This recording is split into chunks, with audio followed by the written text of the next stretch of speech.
శ్రోతలకు నా హృదయపూర్వక నమస్కారములు. మన శ్రోతలలో ఒక సోదరుడు ప్రశ్నను పంపటం జరిగింది. ఆ ప్రశ్న, will you please kindly explain about role of humanity and dharmam in ఆత్మజ్ఞానం.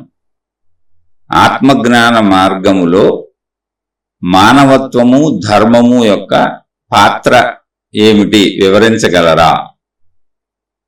అండ్ మరియు ధర్మములు వ్యారీస్ అంటే differs from one religion to other religion. అంటే ధర్మాలు ఒకరి మతము నుంచి, రిలిజియన్ అంటే మతం, ఒక మతానికి ఇంకొక మతానికి వేరువేరుగా ఉంటాయి కదా, ధర్మాలు మారుతూ ఉంటాయి కదా. ఇవన్నీ ఆత్మజ్ఞాన మార్గంలో ఈ మానవత్వము ధర్మాలు వీటి గురించి చెప్పగలరా, వివరించగలరా? ఏదైనా ఎవరైనా అడిగినప్పుడు, అంటే ప్రశ్న అడిగినప్పుడు, నాకు తెలిసిన పరిమిత జ్ఞానంలో ఏదో చెప్పటానికి ప్రయత్నిస్తాను. అంటే కొంతకాలం ఇదే మార్గంలో నడిచాను కాబట్టి. కానీ నేను సంపూర్ణంగా తెలిసినటువంటి జ్ఞానిని కాదు. ప్రపంచంలో అన్ని విషయాలు నేను చెప్పలేను, అందరినీ నేను సంతృప్తి కూడా పరచలేను. కానీ తప్పకుండా మీరు ప్రశ్న అడిగితే కొంతవరకు నాకు అర్థమైతే తప్పకుండా చెప్పే ప్రయత్నం చేస్తాను. నేను చెప్పేది సంపూర్ణత్వం కాదు, ఇదే నిజమని కాదు. నాకు తెలిసినటువంటి నా సొంత అభిప్రాయాలు, నా సొంత విశ్లేషణలు. ఇందులో ఒకవేళ ఏదైనా తప్పులుంటే తీసుకోబాకండి, నేను సామాన్యుడినే. ఏదైనా మంచి ఉంటే తీసుకోండి. జస్ట్ మనం మాట్లాడుకునేది ఎందుకు ఇవన్నీ అంటే, ఒక మనిషి మంచిగా బ్రతకటానికి. అంటే ఇక్కడ ధర్మాలు మతాలకి మారుతూ ఉంటాయి. అంటే ఒక ధర్మానికి ఒక మతానికి ధర్మాలు డిఫర్ అవుతూ ఉంటాయి అని అన్నారు. అంటే డిఫర్ అయ్యేది ధర్మాలు కాదు. ధర్మము అంటే ఏంటంటే ఏమి లేదు, ఎప్పుడూ మంచిగా ఉండటం అంతే. ఆచార సాంప్రదాయాలు డిఫర్ అవుతూ ఉంటాయి. మతానికి డిఫర్ అయ్యేది ఏంటంటే వాళ్ళు పెట్టుకున్నటువంటి రూల్స్, వాళ్ళు పెట్టుకున్న ఆచారాలు, వాళ్ళు పెట్టుకున్న సాంప్రదాయాలు, వాళ్ళు పెట్టుకున్న పద్ధతులు. ధర్మము అంటే ఏంటి అంటే, ఇప్పుడు సూర్యుడు ఉన్నాడు అన్నాం అనుకోండి, సూర్యుడు ఉన్నాడు అన్నది సత్యము. ఇంకా ఆ సత్యాన్ని మార్చడం కుదరదు. అది ఏ మతానికైనా అంతే. పేర్లు మార్చుకోవచ్చు. తెలుగులో సూర్యుడు అన్నాం, ఇంగ్లీష్లో సన్ అంటారు, హిందీలో సూరజ్ అనొచ్చు. ఒక్కొక్క భాషలో ఒక్కొక్క పేరు పెట్టుకోవచ్చు. కానీ సూర్యుడు అన్నప్పుడు ఆయనే. ఎవరు ఏ భాషల్లో పెట్టుకున్నా, ఏ మతంలో అయినా ఎలా పెట్టుకున్నా సూర్యుడే. దీన్ని సత్యము అంటారు. ధర్మము అంటే ఏంటంటే సూర్యుడి యొక్క క్రియ. సూర్యుడు వెలుగుతున్నాడు, సూర్యప్రకాశము చేత భూమి బతుకుతున్నది. సూర్యుని వెలుగే భూమిపై ప్రకాశముగా పగలులా ప్రకాశించుచున్నది. ఇది సూర్యుడు పాటిస్తున్న ధర్మం. అంటే ఊరికే మనకు అర్థం అవడానికి మనిషికి అని చెప్పాను. సూర్యుడు ఏదో భూమిని వెలిగించాలని కాదు. అసలు సూర్యుడు సైన్స్ ప్రకారం మండుతున్న అగ్నిగోళం. కానీ భూమి బ్రతకడానికి, భూమి మీద జీవరాశులు బ్రతకడానికి ఆధారం సూర్యుడే, సూర్యకాంతే. ఆ ఉష్ణోగ్రత కానీ, సూర్యకిరణాల నుంచి మనకు లభించేవి కానీ లేకపోతే భూమి మీద జీవరాశి ఉండదు. ఇది ధర్మము. అంటే సూర్యుడు తన ధర్మాన్ని తాను పాటిస్తున్నాడు. ఏంటి? మన జీవరాశి పరంగా. సూర్యుడు సత్యము. సత్యము అనేది స్థితి, ధర్మము అనేది క్రియ. అలా మనుషులు అని ఉన్నాం అనుకోండి, మనుషులందరికీ ఒకటే, శరీరం ఒకటే. మనుషులందరూ ఎక్కడ పుట్టిన ప్రపంచంలో శరీరం ఒకటే. మనుషులు పుట్టే విధానం కూడా ఒకటే, పుట్టుక విధానం కూడా ఒకటే. మానవ జాతి మొత్తానికి స్త్రీ పురుషులు కలిస్తేనే మనుషులు పుడతారు. మానవ జాతి మొత్తం స్త్రీ పురుషులే వివాహాలు చేసుకుంటారు. మానవ జాతి మొత్తంలో పురుష శరీరం ఇలాగే ఉంటుంది, స్త్రీ శరీరం అలాగే ఉంటుంది. రంగులు మారచ్చు, శరీర అవయవాలు, పొందిక అంతా అలాగే ఉంటుంది. సన్నగుండొచ్చు, లావుగుండొచ్చు, పొట్టుగుండొచ్చు, పొడుగుండొచ్చు, అది వేరు. కానీ అంటే ఇప్పుడు మనిషి, పురుషుడు ఎలా ఉంటాడు, సత్యము. స్త్రీ ఇలా ఉంటుంది, సత్యము. స్త్రీ పురుషులు కలవటం చేత మానవ జాతి ఉత్పత్తి అవుతుంది, సత్యము. ఈ సత్యాలు మారవు ఎక్కడ ప్రపంచంలో. మనిషి అన్నవాడు ప్రపంచంలో ఎక్కడ పుట్టినా ఇంతే. ఇది సత్యము. సత్యము అంటే అది సత్యం మతానికి సంబంధించింది కాదు. సత్యం అనేది ఇక్కడ ఉన్నటువంటి ఒక నియమం, ఉన్నది ఉన్నట్టుగా చెప్పడాన్ని సత్యం అన్నారు అనే పదం పెట్టారు. దాన్ని ఉన్నది ఉన్నట్టుగా, దాన్ని ఏమాత్రం మార్పులు చేర్పులు చేయకుండా ఉన్నది ఉన్నట్టుగా చెప్పుకోవడాన్ని సత్యము అంటారు. ఉన్నది ఉన్నట్టు గ్రహించాం అంతే. అది మతానికి సంబంధించిన విషయం కాదు, అది మనుషులకు సంబంధించిన విషయం, విశ్వానికి సంబంధించిన విషయం. ఇప్పుడు చెట్లు అన్నాం అనుకోండి, చెట్టు ఎలా ఉంటుంది, అది సత్యము. చెట్టు నీడనిస్తుంది, అది ధర్మము. చెట్టు నీడనివ్వాలని బ్రతుకుతుందా లేదా అనేది విషయం కాదు అక్కడ. చెట్టు నీడనిస్తుంది, దాన్ని మనం ఉపయోగించుకుంటున్నాం కనుక, చెట్టు యొక్క ఫలాలను మనం ఉపయోగించుకుంటున్నాం కనుక, చెట్టుకు సంబంధించిన అనేకమైనటువంటి సమస్త విషయాలు, అంటే దాని కాండం, దాన్ని కాండం పొలలు కొట్టుకుంటారు, చెక్కలు చేసుకుంటారు, తలుపులు చేసుకుంటారు, అన్ని రకాలుగా చెట్టును ఉపయోగించుకుంటున్నాం కనుక ఉపయోగపడటం అనేది జరుగుతుంది దాని జీవితం కనుక, అది ధర్మము, క్రియ. చెట్టు ఇలా ఉంటుంది అనేది సత్యము. ధర్మము అనేది క్రియాత్మకమైనది, అంటే సత్యమే క్రియాత్మకమైతే ధర్మంగా ఉంటుంది. ధర్మము యొక్క స్థిర స్వరూపము సత్యము. అని సత్యధర్మాలు వేరువేరు కాదు, సత్యధర్మాలు ఒకే దాంట్లో ఉంటాయి. సత్యము దాని స్థితిని చెబుతూ ఉంటుంది, ధర్మము దాని క్రియని చెబుతూ ఉంటుంది. అలాగే మనుషులకు ధర్మం ఏంటి అంటే, మనిషి సత్యము. మగవాళ్ళు ఎలా ఉంటారు సత్యము, ఆడవాళ్ళు ఎలా ఉంటారు సత్యము. వీళ్ళిద్దరూ కలిస్తే మానవ జాతి ముందుకెళ్తా ఉంటుంది సత్యము. ప్రపంచంలో ఎక్కడైనా మానవ శరీరాలు ఎలాగే ఉంటాయి సత్యము. శరీరాలంటే ఇంద్రియములు, వాటి పనితీరు. భౌగోళిక పరిస్థితులను బట్టి వాళ్ళు రూపురేఖలు మారచ్చు, నల్లగుండొచ్చు, తెల్లగుండొచ్చు, పొట్టుగుండొచ్చు, పొడుగ్గుండొచ్చు, అది భౌగోళిక పరిస్థితులు. తీవ్ర ఎండ ప్రదేశాల్లో ఉన్న వాళ్ళు నల్లగా ఉంటారు, ఎక్కువ మాడిపోయినట్టు ఉంటారు. ఇప్పుడు నిగ్రో జాతులు ఉంటాయి చూడండి మీరు, జుట్టు కూడా వంకరలు తిరిగిపోయి ఉంటుంది. అంటే ఏంటి, అధిక ఉష్ణ ప్రాంతాలు. అధిక చల్ల ప్రాంతాల్లో ఉన్న వాళ్ళు తెల్లగా ఉంటారు. కారణం ఏంటంటే అసలు అక్కడ వేడి లేదు. అలా భౌగోళిక పరిస్థితులను బట్టి ఆకృతులు మారుతూ ఉంటాయి, రూపురేఖలు మారుతూ ఉంటాయి. అవి భౌగోళిక పరిస్థితుల మీద ఆధారపడి ఉంటాయి. కానీ మానవుడు సత్యము. పురుషుడు ఎలా ఉంటాడు అన్నది సత్యము, స్త్రీ ఎలా ఉంటుందనేది సత్యము. వీరిద్దరి వలన సంతానోత్పత్తి జరిగి మానవ జాతి ముందుకు వెళ్తుంది అనేది సత్యము. మానవ జాతి సత్యము, మతం సత్యం కాదు. మతము ఎవరికి సత్యము అంటే ఆ సర్టైన్ తెగ వాళ్ళకి మాత్రమే సత్యం, మొత్తం మానవ జాతికి సత్యం కాదు. కానీ మానవ జాతికి, మానవుడు, మానవ జాతి అనేది మానవులందరికీ సత్యం. నువ్వు మనిషివా కాదా అంటే మనిషినే, అందరికీ మనిషిని, నేను మనిషిని అనేది సత్యం. స్త్రీలందరికీ మేము మనుషులము, స్త్రీలము అనేది సత్యము. పురుషులందరికీ మేము పురుషులము, మనుషులము అనేది సత్యం. మతము సత్యం కాదు. మతము తాత్కాలికముగా కొంత సమూహానికి సత్యం. ఆ సమూహం, మతం అంటే ఏంటి, అభిప్రాయములు, ఆలోచనలు, కొంతమంది కలిసి ఏర్పాటు చేసుకున్నటువంటి ఒక వ్యవస్థ. అది మనందరం ఇలా ఉందాం, ఇలా చేద్దాం, ఈ విధానంలో జీవిద్దాం అని ఏర్పాటు చేసుకున్న వ్యవస్థ మతం. అందుకని ప్రపంచంలో అనేక మతాలు ఉంటాయి, ఇంకా కొత్త మతాలు కూడా పుట్టొచ్చు భవిష్యత్తులో.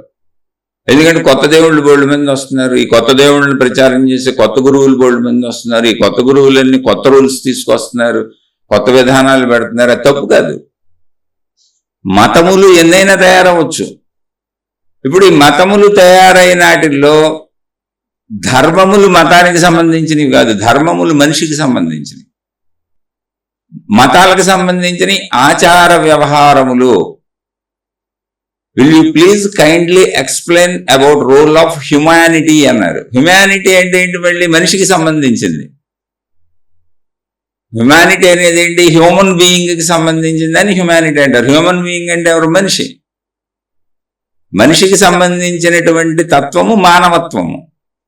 అది మతానికి సంబంధించింది కాదు. అది మతం అనేది మతానికి సంబంధించింది. క్లియర్గా చెబుతున్నానండి, ఆచార సాంప్రదాయాలు, వ్యవహార శైలి. మనం ఇలాంటి బట్టలు కట్టుకుందాం, ఇలాంటి ప్రార్థనాలయాలు కట్టుకుందాం, మన ఇళ్లలో ఈ ఆచారాలు పాటిద్దాం, మన పేర్లన్నీ ఇలా పెట్టుకుందాం, మన సాంప్రదాయాలు ఇలా పెట్టుకుందాం, మనం తినే తిండి, బట్ట, కట్టుబొట్టు, తీరు తెన్నులు, మన పుట్టుకలు, మన ఎదుగుదలలు, మన మరణాలు అన్ని మనం ఇలా నిర్మించుకుందాం. ఆఖరికి శ్మశానాలు కూడా ఎవరయ్యాళ్ళు పెట్టుకున్నారు.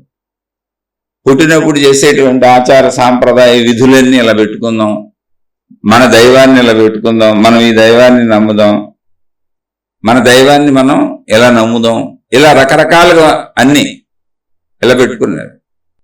అంటే ఇవి ఆచారము, సాంప్రదాయము, పద్ధతులు లేదా నియమాలు, విధానాలు ఎన్నైనా పెట్టుకోవచ్చు. కానీ అవి హ్యుమానిటీ అండ్ ధర్మం కాదు. అవి హ్యుమానిటీ అనేది హ్యూమన్ బీయింగ్కి సంబంధించినటువంటి మానవత్వము, ధర్మము అనేది సత్యము యొక్క క్రియ. మనిషి సత్యము కనుక తాను ఎలా ప్రవర్తించాలనేది సత్యము. ఇప్పుడు మనిషిగా నాకు ఒక నొప్పి తెలుస్తుందండి, మనిషిగా నాకు ఒక బాధ తెలుస్తుందండి, మనిషిగా నాకు ఒక ఆకలి తెలుస్తుందండి, మనిషిగా నాకు అన్ని తెలుస్తున్నాయండి. జస్ట్ ఊరికి అనుకుందాం. మనిషిగా నాకు అన్నీ తెలుస్తున్నప్పుడు చాలా సింపుల్ విషయం, నాలాగే మనుషులందరికీ ఉంటుంది అని నాకు అనిపించదా?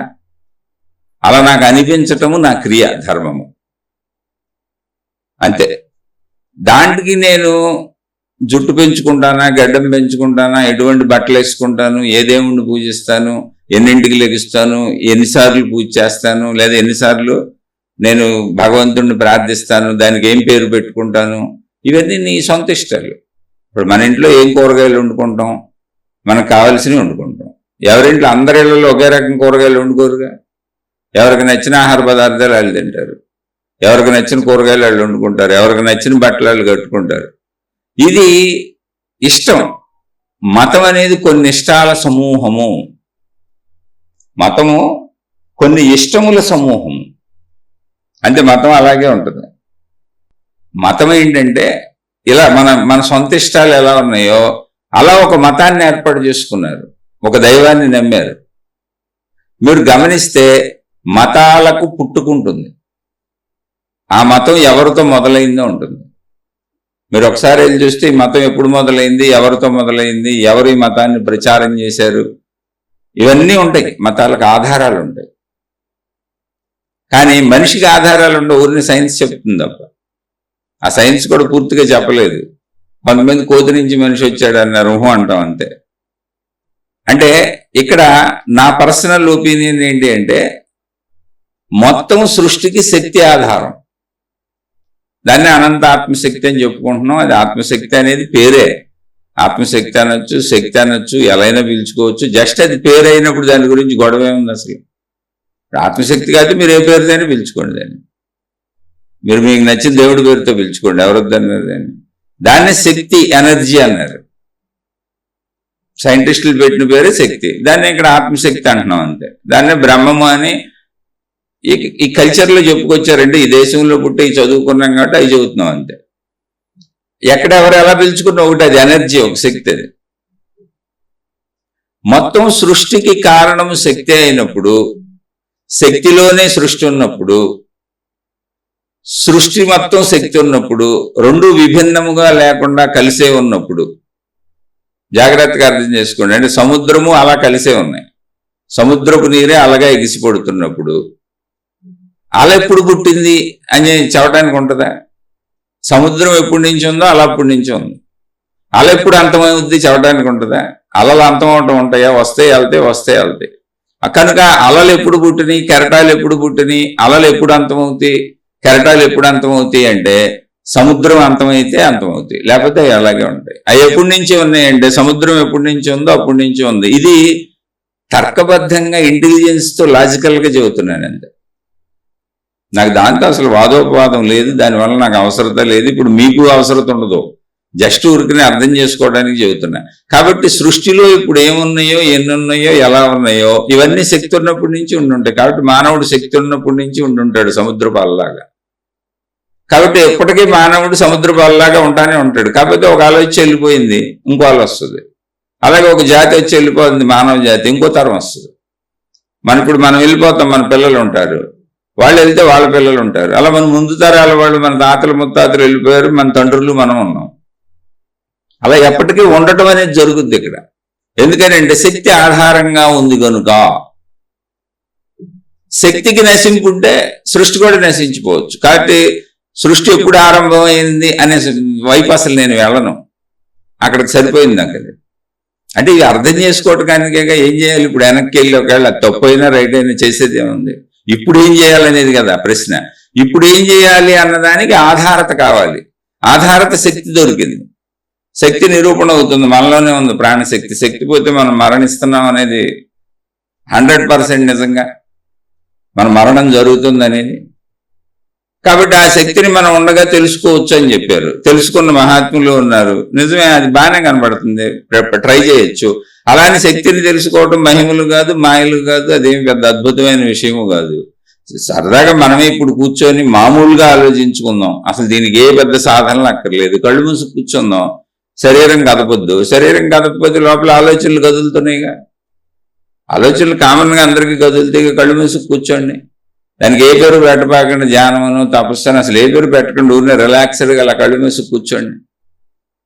కళ్ళు మూసి కూర్చుంటే శరీరాన్ని ఆపేసాం, మనం ఏం పనులు చేయట్లేదు, శరీరాన్ని కదపట్లేదు, శరీరంతో ఏ పనులు చేయట్లేదు, కళ్ళు మూసి కూర్చున్నాం. లోపల ఆలోచనలు కదులుతున్నాయిగా. ఆలోచనలు కదులుతున్న స్థితి మనకు తెలుస్తుంది.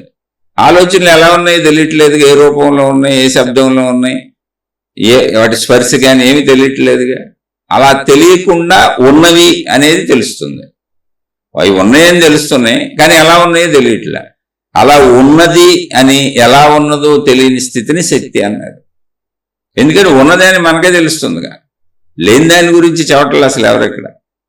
అందుకే మహిమలు మాయల జోలికి వెళ్ళబాకండి నేనండి, అవి లేవు, అర్థం కావు. ఎవరైనా నమ్మినోళ్ళు నమ్మొచ్చు అంతే తప్ప అది అర్థం కాదు కదా అసలు.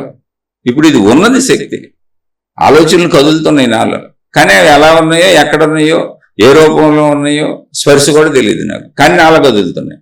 అంటే ఏంటి, నాకు తెలియనంత సూక్ష్మంగా ఉన్నాయి అంత. ఓహో, శక్తి అలా సూక్ష్మంగా ఉంటుంది అని చెప్పారు. ఆ విషయం సైన్స్ చెబుతుంది, ఇటు ఆధ్యాత్మికతలోనే చెప్పారు. ఆధ్యాత్మికతలో చెప్పిన వాళ్ళు కూడా బహుశా పూర్వకాలపు సైంటిస్టులేమో.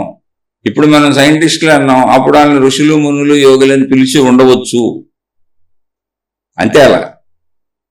కాబట్టి శక్తి అనేది ఒకటి ఉంది, ఆ శక్తి నాలోనే ఉంది, అది ప్రాణశక్తి అని దానికి వేరు పెట్టారు. అది ఉందని నాకే తెలుస్తుంది నా ఆలోచన కదలికలను బట్టి. ఇప్పుడు నేను ప్రశాంతంగా నా ఆలోచనలు కాసేపు ఆపేసి, మనసును కాసేపు ఆపేసి, నేను ఆ మానసిక ద్వంద్వాలలో సుఖదుఖాలలో కొట్టుకోవటం కాసేపు ఆపేసి, కోరికల్లో కొట్టుకోవటం కాసేపు ఆపేసి, మొత్తం ఆపేసి కాదు, కాసేపు శరీరాన్ని ఆపి, కాసేపు మనసును ఆపి, అలా విశ్రాంతిగా కూర్చొని నా శక్తిలోకి వెళ్ళే ప్రయత్నం చేస్తే ఏమి జరుగుతుంది అన్నప్పుడు, ఏం జరుగుతుందనే సాధన మనం చేసినాక కదా తెలిసేది. అయితే దానికి సాక్ష్యంగా మనకు నిద్ర ఉంది ఇక్కడ. అలా జరుగుతుంది, గాఢ నిద్రలో అదే జరుగుతుంది. మనం నిద్రలోకి వెళ్ళినప్పుడు శరీరాన్ని ఆపేసి మంచం మీద పడుకోబెట్టేసాం, మనసును ఆపటం మన వల్ల కాదు. కానీ కాబట్టి నిదానంగా కాసేపుడికి మనసు దానంతట అదే ఆగిపోయింది, నిద్రలోకి వెళ్ళిపోయింది. మళ్ళీ మెలకు వచ్చినాక మనకు మనసు తెలిసింది. అంటే మనసుని శరీరాన్ని ఆపినా కూడా మనం ఉన్నాం, అది నిద్ర సాక్ష్యంగా చెబుతుంది. అంటే అప్పుడు అక్కడ శక్తి ఉంది. అదే మరణించిన వ్యక్తిలో శరీరము మనసు అలా శరీరం పడుకొని ఉంది, మనసు ఆగిపోయి ఉండొచ్చు, కానీ మరణించాడు అంటున్నాక ఇంక కదలటం లేదు, కదలికలు లేవు. కాదు, నిద్రపోతున్న వ్యక్తిలో కదలికలు ఉన్నాయి, కానీ అతనికి ఎరుక లేదు. నిద్రపోతున్న వ్యక్తిలో కదలికలు ఉన్నాయి, కానీ నేనన్న ఎరుకలేదు, నేను కదులుతున్నానని ఎరుకలేదు. ఊపిరి పీల్చుకుంటున్నట్టు పొట్ట పైకి వెళ్తుంది, కిందకు వస్తూ ఉంటుంది, గుండు కొట్టుకుంటూ ఉంటుంది, అవయవాలు పనిచేస్తుంటాయి. అంటే నేనన్న ఎరుకలేదు, మనసు లేదు. పరిశీలిస్తే అర్థమైంది. అంటే నిద్ర సాక్ష్యంగా ఉంది. నిద్ర ఏం చెబుతుంది అంటే నువ్వు శక్తి స్వరూపాన్ని ఏం చెబుతుంది.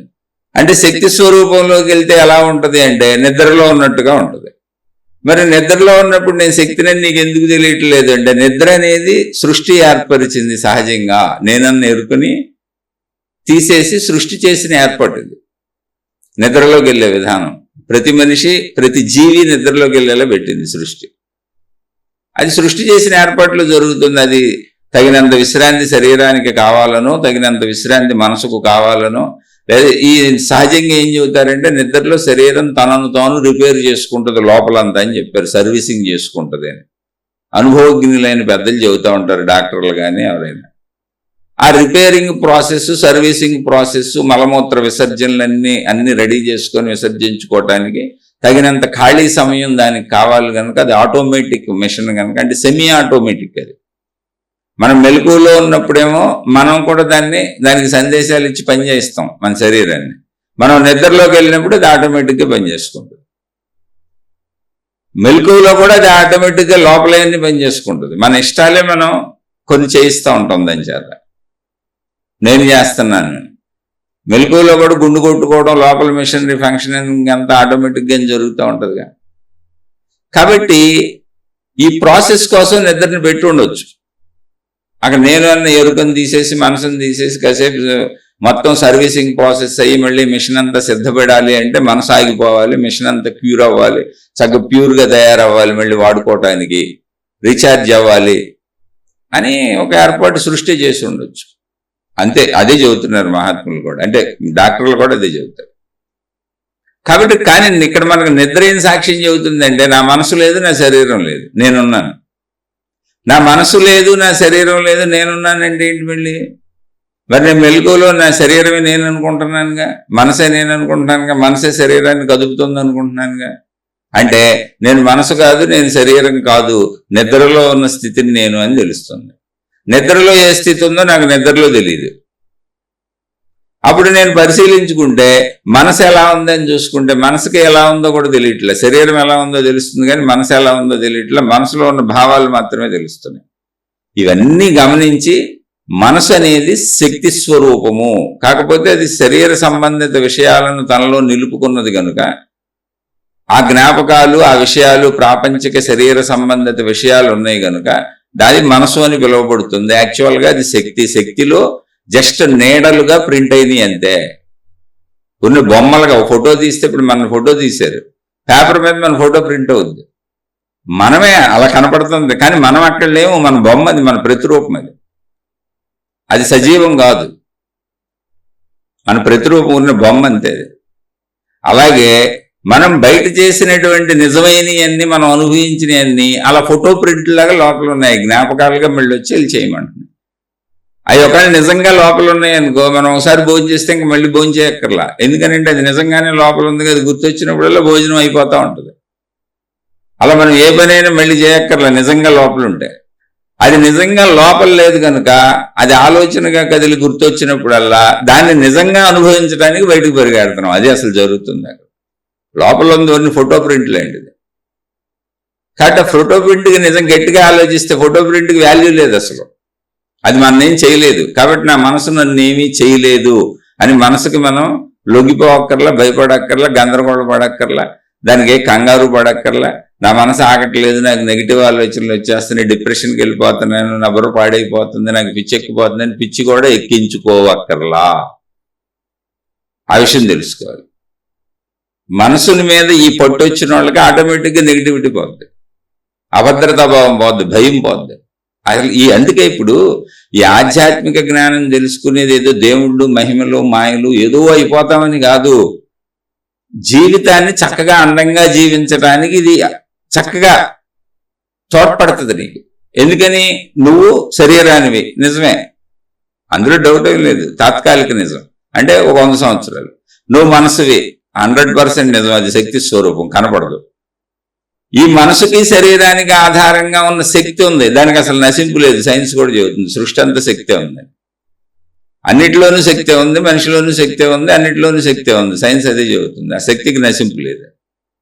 కాబట్టి శరీరం నేను నిజమే కానీ ఇది నశించిన నేను ఉంటాను, మనసు నేను నిజమే కానీ అది జస్ట్ ఓన్లీ ఫోటో ప్రింట్స్. కాబట్టి దాంట్లో ఉపయోగమే లేదు, అసలు మనసుతో అసలు ఉపయోగం లేదు, జస్ట్ జ్ఞాపకం తప్ప ఉపయోగం లేని పదార్థం అది. అది ఎందుకు ఉపయోగం అంటే శరీరం ఉన్నన్నాళ్ళు శరీరానికి కంటిన్యూటీకి ఉపయోగం. కంటిన్యూటీ అంటే ఏంటి? నేను తెలియాలి, నేను గుర్తుండాలి, నేను నాకు గుర్తుండాలి, నా వాళ్ళు నాకు గుర్తుండాలి, మొత్తం నా జీవితం, నా శరీరం శిథిలం అయ్యే వరకు ఈ జీవితంలో చిన్నతనం నుంచి అన్ని నాకు కంటిన్యూ గుర్తుంటేనే మళ్ళీ ముందు నిమిషం ముందుకు అడుగుకేసి నేను వెళ్ళగలుగుతాను. పడుకొని లేవగానే మళ్ళీ నాకు ఆ మెమరీ రాగానే నేను మళ్ళీ జీవితాన్ని జీవించగలుగుతాను. అందుకని మనసు అవసరం అంతే తప్ప మనసు మనం ఏం చేయలేదు, అక్కడ ఏం లేవు, అన్ని ఫోటో ప్రింట్లే ఉన్నాయి, జస్ట్ ఓన్లీ జిరాక్స్ కాపీలు ఉన్నాయి, ఏం ఉపయోగం లేదు, ఒరిజినల్ కాదు అది. కాబట్టి దాని గురించి భయపడటం, బాధపడటం, దాన్ని పట్టుకొని పిచ్చెక్కిపోయింది మనసు కానీ బుర్రపాటు చేసుకోవటం అని అంత తెలివి తక్కువ తనం లేదు. అందుకని ఆధ్యాత్మిక జ్ఞానం తెలిసిన వాళ్ళకి అభద్రతా భావాలు, స్ట్రెస్లు, టెన్షన్లు, ఒత్తిళ్ళు ఇవన్నీ పోతాయి, చాలా పోతాయి. అందుకు ఇది తెలుసుకునేది హాయిగా బతకటానికి, సంతోషంగా బతకటానికి, సుఖంగా బతకటానికి. అందుకని ఇది ఆధ్యాత్మిక జ్ఞానము, ఆత్మజ్ఞానము అంటే నీ సొంత చదువు. ఒకవేళ పదాలు మీకు ఇవన్నీ ఆధ్యాత్మికత అనే పదాలు కానీ లేదా ఆత్మజ్ఞానం అనే పదాలు కానీ ఒక మతానికి సంబంధించినవిగా మీకు అనిపించవచ్చు. ఊరికి ఈ ప్రదేశాల్లో ఇవి వాడారు, ఇక్కడ ఉన్న గ్రంథాల్లో ఈ దేశపు గ్రంథాల్లో ఉన్నాయంటే అక్కడ ఏ పేర్లు పెట్టుకుని వచ్చిన ప్రాబ్లం ఏం లేదు. విషయం తెలుసుకుంటే చాలు, పేర్లతో వచ్చిందేం లేదు. మతము అంటేనే అభిప్రాయము, అంతే ఏం లేదు. మీరు చూడండి, ఓట్లు వేసేటప్పుడు మతదాన్ని అంటారు, అంటే నీ అభిప్రాయాన్ని, నీ ఇష్టాన్ని నీ ఓటుగా ఎవరో ఒకళ్ళకి ఏమని చెబుతారు.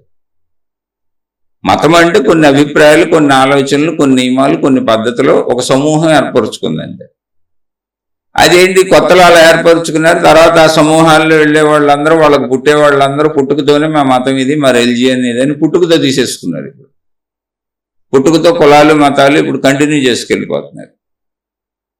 అదేం పెద్ద ప్రాబ్లం కాదు, మనం బేసిక్గా మనుషులు. అందుకని మతానికి ధర్మాలు మారవు, సత్యం మారదు. సత్యంగా నువ్వు ఎప్పుడు మనిషివే, సత్యంగా నువ్వు ఎప్పుడు స్త్రీవే, సత్యంగా నువ్వు ఎప్పుడు పురుషుడివే, సత్యంగా నీకు ఎప్పుడు పిల్లలే పుడతారు. మానవజాతి ముందుకెళ్లే విధానం ఇదే. ఆచార సాంప్రదాయాలు, నియమాలు, పద్ధతులు, విధానాలు, జీవన విధానాలు, భాషలు ఇవన్నీ మారుతూ ఉంటాయి. రూపురేఖలు ఏం కావాలంటే అవి మార్చుకోవచ్చు. అవన్నీ పైపైని ఒరిజినల్గా సృష్టి చేసిన మనిషి మారడం, అది సత్యం. మనిషి ప్రవృత్తి ఉందే, మనిషిగా నాకు అన్ని ఆకలేస్తుంది, దప్పుకుంటుంది, నాకు అన్ని కావాలి, నాకు భయాలు ఉన్నాయి, బాధలు ఉన్నాయి, అవసరాలు ఉన్నాయి, కోరికలు ఉన్నాయి, నేను సంతోషంగా ఉండాలనుకుంటాను, హాయిగా ఉండాలనుకుంటాను, ఆనందంగా ఉండాలనుకుంటాను, నేను నా కుటుంబం నా వాళ్ళు బాగుండాలనుకుంటాను, దానికోసం శ్రమిస్తాను, కష్టపడతాను, ఇవన్నీ నాకు తెలుసు కదా. అలాగే మొత్తం అందరూ అనుకుంటారు కాబట్టి నేను ఎవరికి ఇబ్బంది కలిగించకూడదు అనేది మానవ ధర్మము. మనిషి సత్యమైతే, మనిషికి తనకు తాను తెలుస్తున్నటువంటి విషయాలన్నీ సత్యాలైతే ఆ సత్యాలను పాటించటం ధర్మం ఇతరులకు కూడా ఇలాగే ఉంటుంది అని, అది మానవ ధర్మం, అది హ్యుమానిటీ. హ్యుమానిటీ అంటే ఏంటి? హ్యూమన్ బీయింగ్కి తనకు అనిపించేవి అందరికీ అనిపిస్తవి కనుక ఇతర హ్యూమన్ బీయింగ్ని బాధ పెట్టద్దు, అదే హ్యుమానిటీ, అదే ధర్మం. ఎవరి ధర్మం? మనిషి ధర్మం. మళ్ళీ ఈ ధర్మం పులికి తెలియదు. ఈ వేరియేషన్ అంటే ధర్మాలు డిఫర్ అవుతాయి అనేది కరెక్ట్ కాదు. మతాల్లో ధర్మాలు డిఫర్ అవ్వవు, ధర్మం డిఫర్ అవ్వదు. రూల్స్, రెగ్యులేషన్స్, నియమాలు, విధానాలు, పద్ధతులు డిఫర్ అవుతాయి. వాళ్ళు ఒకలా పెడితే మేము ఇంకోలా పెట్టుకుంటాం అంటారు, అంతే ఏం లేదు. ఇప్పుడు చూడండి, అన్ని దేశాలు, ప్రతి దేశానికి నేషనల్ ఫ్లాగ్ ఒకటి ఉంటుంది, జాతీయ జెండా. అన్ని దేశాలు ఒకలా పెట్టుకోవు. ఆ దేశం పెట్టుకున్నట్టు ఈ దేశం పెట్టుకోదు, ఈ దేశం పెట్టుకున్నట్టు ఆ దేశం పెట్టుకోదు. ఎందుకు పెట్టుకోరు? కావాలనే వేరుగా ఇది వేరు దేశాలని తెలియాలని. అలాగే మతాలు ఎందుకు డిఫర్ అవుతాయి అంటే వేరు మతాలని తెలియాలని, అంతే ఏమీ లేదు. అసలు మతాలు అన్నప్పుడే డిఫర్ అవడానికి కారణం ఏంటంటే వేరు మతాలని తెలియాలని డిఫర్ అయ్యేలా పెట్టుకున్నారు ఆచార సాంప్రదాయాలు, పద్ధతులు, విధానాలని. ఆ మతాలు ఎక్కడ పుట్టినాయో చూసుకోండి. ఆయా భౌగోళిక పరిస్థితులను బట్టి ఆ మత సాంప్రదాయాలు పెట్టుకొని ఉంటారు. మతం పుట్టుకోటి ఉంటుంది, అది ఏ స్థానంలో పుట్టింది, ఏ ప్రదేశంలో పుట్టింది, ఆ మత పుట్టుకేంటి. ఇప్పుడంటే మొత్తం దేశాలు కలిసిపోయినాయి, విమానాలు వచ్చేసినాయి, వ్యవస్థలు వచ్చేసినాయి, ఎక్కడోళ్ళు ఎక్కడికైనా వెళ్ళిపోవచ్చు. తర్వాత ప్రపంచంలో అనేక దండయాత్రలు జరిగినాయి, అక్కడోళ్ళు ఎక్కడికి, ఇక్కడోళ్ళు అక్కడికి వచ్చారు. చాలా కాలం బానిసలుగా పరిపాలనలు జరిగినాయి. తర్వాత ప్రజాస్వామ్య ప్రభుత్వాలు వచ్చినాయి, ఎవరి దేశాలకు వాళ్ళు వెళ్ళిపోయారు. ఇప్పుడు ఎవరి దేశాల్లో వాళ్ళు బతుకుతున్నారు. కానీ అన్ని దేశాల్లో అన్ని మతాల వాళ్ళు కలిసిపోయారు, అందరూ కలిసి జీవిస్తున్నారు. కానీ మతాల పుట్టుకు చూడండి, ఎక్కడ పుట్టింది బేసిక్గా ఈ మతం అని మీరు చూసినప్పుడు, ఆ మతం ఎక్కడ పుట్టిందో అక్కడ భౌగోళిక పరిస్థితులకి అనుకూలంగా వాళ్ళ వేషధారణలు ఉంటాయి. మీరు వెళ్ళి ఆ మతాలు పుట్టిన టైంలో ఆ మత చరిత్ర, హిస్టరీని, ఆ కాలంలో హిస్టరీని చూస్తే, అక్కడ పరిస్థితిని గమనిస్తే, వాళ్ళ వేషధారణ, వాళ్ళు ఉండే కట్టుబొట్టు తీర్లు, అక్కడ వాతావరణ భౌగోళిక పరిస్థితులకి, ఆ కాలంలో జరుగుతున్నటువంటి జీవన విధానానికి అనుకూలంగా అవన్నీ ఏర్పడుతూ ఉంటాయి. దాన్ని మనం ఇప్పుడు కూడా పాటించుకెళ్తూ ఉంటాం. ఎందుకంటే మతం వీళ్ళు రూల్స్ అయ్యి, మతం అంటే రూల్స్ పుట్ట, మతం అంటే నియమాల పుట్ట. అప్పుడు పెట్టుకున్నారు నియమాలు, ఆచారాలు, సాంప్రదాయాలు, అవి మార్చుకోరు. మనిషి అలా కాదు, మనిషి అంటే హ్యుమానిటీ అలా కాదు. హ్యుమానిటీ కాలాన్ని, దేశాన్ని బట్టి మారుతూ ఉంటుంది. ఇప్పుడు చదువుకున్న వాళ్ళు చూడండి, ఏ మతంలో ఉన్న వాళ్ళైనా చదువుకున్న వాళ్ళు వ్యవహార శైలి మారిపోయింది. ఆఫీసులకు వెళ్ళేటప్పుడు కట్టుబొట్టు, తీరు తెన్నులు అన్ని మార్చేసుకున్నారు. మళ్ళీ వాళ్ళ పద్ధతి సాంప్రదాయంలో ఆ మత ప్రకారం ఆ ప్రార్థనాలయానికో వాళ్ళ ఆచార సాంప్రదాయాలు పాటించేటప్పుడు, వాళ్ళు పెళ్లిళ్ళప్పుడు, వాళ్ళ పేరెంటాలప్పుడు, వాళ్ళ పుట్టుకలప్పుడు, వాళ్ళ చావులప్పుడు మళ్ళీ ఆ విధానాలకు వెళ్ళిపోతారు. చూడండి, ఆ డ్రెస్సులు వేసుకుంటారు, ఆ పద్ధతిలోకి వెళ్ళిపోతారు, అవి చేస్తారు. కానీ సొసైటీలోకి వెళ్ళి వచ్చేటప్పుడు మామూలు అందరూ సొసైటీలో ఎలాంటి బట్టలు వేసుకుంటారో వేసి తిరుగుతుంటారు, సొసైటీలో కలిసిపోతుంటారు. మనం వెళ్ళి ప్రత్యేకంగా మన పేరు, మన గురించినటువంటి వివరము చేస్తే తప్ప మనం ఏ మతమో మనం ఏ కులం ఎవరికి తెలియదు. అలా కలిసిపోయి తిరుగుతూ ఉంటారు. ఎందుకని సొసైటీ మారిపోయింది, నాగరికత పెరిగింది. నా ఉద్దేశంలో ఇంకో రాబోయే 500-1000 సంవత్సరాలలో అసలు మతం అనేది ఉండకపోవచ్చు, లేదా బలీయంగా బాతుకుపోవచ్చు. ఎందుకంటే మతం అనేది నశించిపోతే కొంతమందికి ఆధిపత్యం ఉండదు అసలు. కాబట్టి వీళ్ళు ఎప్పటికీ మతాన్ని పోగొట్టడానికి ఇష్టపడకపోవచ్చు. ఎవరు? ఈ మతాలను పెంచి పోషించి వాటి మీద బతికేవాళ్ళు కాదు. మానవవాదులు ఎక్కువ పెరిగిపోయి, మానవత్వం పెరిగిపోయే మనుషుల్లో మతం లేదు, పాడు లేదు, ఎందుకు ఇవన్నీ పెట్టు కూర్చున్నాం, మనం మనుషులు అనేటువంటి విధానం వచ్చింది అనుకోండి. ఇప్పుడు ఆధార్ కార్డు నెంబర్ ఇచ్చినట్టు మొత్తం దేశానికి ప్రతి మనిషికి నెంబర్ ఇస్తారు అంతే. ఇంకా నెంబర్కి కులం లేదు, మతం లేదు, జాతి లేదు, ఎవరో తెలియదు. ఇంకా ఫ్యూచర్లో మతాలు తెలియదు ఎవరివే. అలాంటి కాలం రావచ్చు. అయితే అది 500 ఏళ్ళు పెట్టుద్దా, 1000 ఏళ్ళు పెట్టుద్దా, ఈ సైన్స్ నాగరికత డెవలప్మెంట్ ఎంత దూరం వెళ్తుంది, ఈ మతవాదులు వెళ్ళనిస్తారా, అంత దూరం వెళ్ళనిస్తారా? అసలు ఈ మతాల పేరు మీద బతుకుతూ, దేవుళ్ళ పేరు మీద బతుకుతూ మనుషుల్ని శాసించేసి ఒక నియమాలలో, సాంప్రదాయాల్లో, కట్టుబాట్లలో మనుషుల్ని బంధించి ఉంచాం కదా. అవన్నీ మనుషుల మేలు కోసమే, తప్పు కాదు. కానీ ఈ కట్టడాలు తీసుకొని వెళ్తే ఆ స్వేచ్ఛ ఎలా ఉంటుంది? అది మానవత్వాన్ని పెంచుద్దా, పెంచదా? వీళ్ళు వెళ్ళనిస్తారా, వెళ్ళనివరా? ఈ డెవలప్మెంట్ ఎలా ఉంటుందో చెప్పలేము. కానీ ఖచ్చితంగా ఒక డెవలప్మెంట్ దిశగా అయితే వెళ్తుంది. ఇంతకు ముందు మీద ఇప్పుడు మత ఛాందసత్వం కొంత తగ్గటం మొదలైంది ప్రపంచంలో. మానవవాదులు మొదలయ్యారు. అసలు జన విజ్ఞాన వేదికలు లాంటివి వస్తున్నాయి, అంటే మతాలకు సంబంధం లేకుండా. అసలు మతాన్ని తీసి పక్కన పారేయండి, మనం అంతా మనుషులు అనేటువంటిది చాలా సంస్థలు తయారవుతున్నాయి.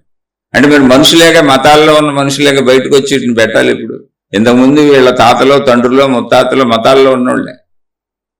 ఇలా బహుశా సైన్స్ డెవలప్మెంట్ ముందుకెళ్ళిన కొందికి ప్రాపంచిక అవసరాలని ఇవన్నీ గమనించి చదువుకుంటున్నారు మనుషులు, మళ్ళీ మూర్ఖత్వంలో లేరు. కాబట్టి విజ్ఞానం పెరిగిన కొందికి మనిషి శక్తిని ఒప్పుకుంటాడు, యూనివర్సల్ పవర్ని ఒప్పుకుంటాడు. కానీ తను ఇముడ్చుకున్న మతం అనే చట్రం నుంచి బయటకు వచ్చేస్తాడు. విజ్ఞానం పెరిగిన ఎవడు మత చట్రంలో నిలబడ్డాడు. ఎందుకంటే ఈ మత చట్రం కొన్ని వేల సంవత్సరాల వెనకాల తయారు చేసింది. ఇప్పుడు కూడా ఆ చట్టంలో ఇమిడి ఉండాలి అనేది ఎంతవరకు, అందులో తప్పు ఉందా, రైట్ ఉందా కాదు, మారిన కాల పరిస్థితుల్లో అందులో మార్చుకోవలసిన విషయాలు ఏమైనా ఉన్నాయా అని మనిషి పరిశీలిస్తాడు. వస్తుంది విజ్ఞానం, అలా తీసుకెళ్తుంది మనిషి, అలా సాగుతూ వెళ్తుంది. అలా వచ్చినప్పుడు ఏమైంది, ఒకవేళ ఒక 500-1000 సంవత్సరాలకి ఆధార్ కార్డు నెంబర్ లాగా నెంబర్లు ఇచ్చేస్తారు. ఫోన్ నెంబర్లు ఉంటాయి. ఇప్పుడు దేశానికి స్టార్టింగ్లో ఫోన్ నెంబర్ ఉంటుంది. ప్రతి దేశానికి స్టార్టింగ్ ఫోన్ నెంబర్ వేరు ఉంటుంది. ఒక్కొక్క దేశానికి ఒక్కొక్క కోడ్ ఉంటుంది ఫోన్ నెంబరు. అలా దేశాలకు ఫోన్ నెంబర్లు కోడ్లు ఇచ్చినట్టు ప్రతి దేశానికి, ఈ దేశంలో, భారతదేశంలో వాళ్ళందరికీ ఆధార్ కార్డు నెంబర్లు ఎలా పెట్టారు, అన్ని దేశాల్లోనూ ఆయా దేశ పౌరులకు నెంబర్లు ఇచ్చేస్తారు. అంటే 2 నెంబర్లు ఉంటాయి మనకి.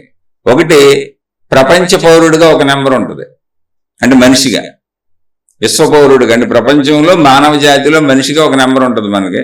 మళ్ళీ ఈ మనిషి ఏ దేశానికి సంబంధించిన వాడు అనేది ఇంకో నెంబర్ ఉంటుంది మనకి. లేదా మొత్తం ప్రపంచం వాళ్ళందరికీ ఒక నెంబర్నే జారీ చేసేస్తూ కార్లకు నెంబర్లు ఇచ్చినట్టుగా, స్టేట్ల వారీగా కార్లకు నెంబర్లు మారుతూ ఉంటాయి. ఇచ్చినట్టుగా ప్రపంచ నెంబర్ ఇచ్చేస్తూనే ఆ నెంబర్లోనే ఏ దేశ పౌరుడు కలిసి వచ్చేటట్టు ఒకే నెంబర్ కూడా ఇచ్చేయచ్చు.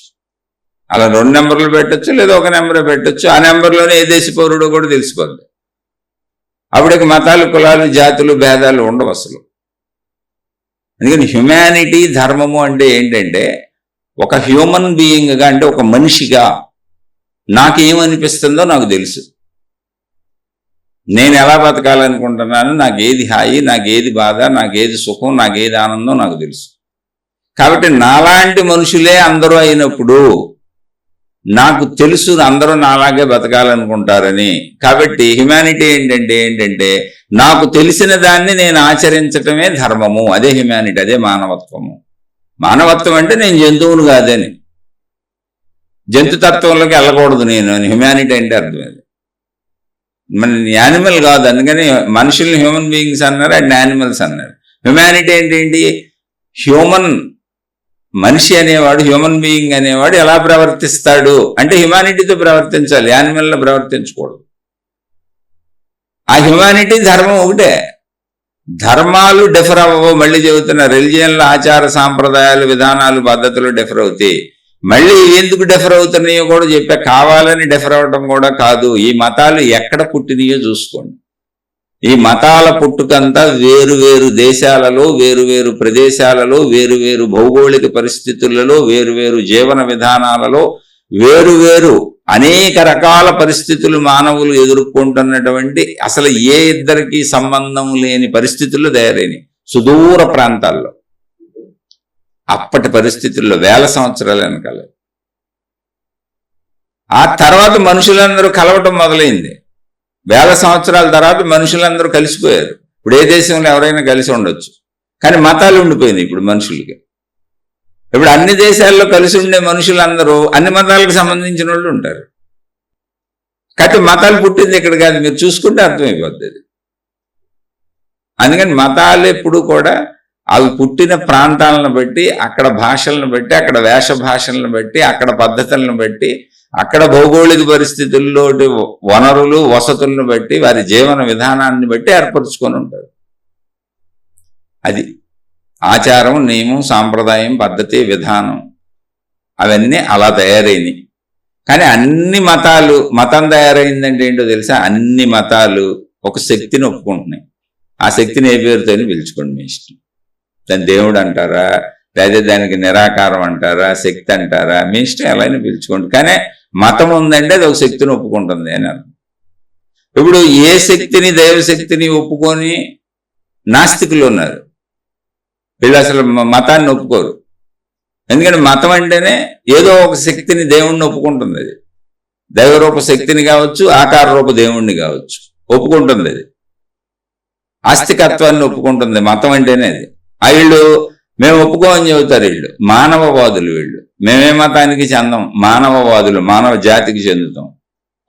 మేము ఇలా దేవుడు శక్తి ఏమి ఒప్పుకోం. అయితే వాళ్ళు ఒప్పుకుంటారు, ఎనర్జీ శక్తిని ఒప్పుకుంటారు. సైన్స్లో సృష్టి మొత్తానికి కారణమైన శక్తి ఒకటి ఉందని ఒప్పుకుంటారు. ఇంతకీ ఇద్దరు ఒప్పుకుంటుంది ఒకటే. వాళ్ళు ఎందుకు సైన్స్లో శక్తిని ఒప్పుకుంటున్న వాళ్ళు దేవుణ్ణి ఎందుకు ఒప్పుకోవట్లేదు, మతాన్ని ఎందుకు ఒప్పుకోవట్లేదు అంటే, మతం పేరు మీద, దేవుడి పేరు మీద జరిగినన్ని అరాచకాలు, జరుగుతున్నన్ని అరాచకాలు, జరగబోయే అన్ని అరాచకాలు, యుద్ధాలు ఇంకెక్కడ ఉండవు. ఇప్పుడు ఈ మతాల పేరు మీద మనుషులే దేవుళ్ళు అయిపోతున్నారు. రకరకాలు జరుగుతున్నాయి. అలానే నేను ఎవరిని విమర్శించట్లా. అలా ప్రతి మనిషిలోనూ జరుగుతున్నటువంటి కొన్ని మోసాలని మనుషులు గ్రహించారు. అసలు ఈ మోసం అనేది జరగదు కదా, మనం దాన్ని అంగీకరించకపోతే అది కరెక్ట్ అయిన విషయం కాదు. యాజ్ పర్ సైన్స్ మన విజ్ఞానంతో నడవాలి, మనకు బ్రెయిన్ ఉంది కాబట్టి శక్తిని ఒప్పుకుందాం. ఈ శక్తికి వాళ్ళు పెట్టుకున్న పర్యాయ పదాలు, వాటికి మీనింగ్లు, ఆచారాలు, సాంప్రదాయాలు బోళ్ళు తయారు చేశారు, డిఫర్ అవుతున్నారు. మళ్ళీ వాళ్ళే కొట్టుకుంటారు, ఇది మాదే కరెక్ట్ అంటారు. ఇదంతా అనవసరమైంది, ఇది మానవ జాతికి ముప్పు తెచ్చేది అని నిర్ణయించుకున్నారు వాళ్ళంతా. అందుకని వాళ్ళు సైన్స్ ప్రకారం వెళ్తారు. వాళ్ళు నాస్తికులు. నాస్తికులు అంటే ఏంటి?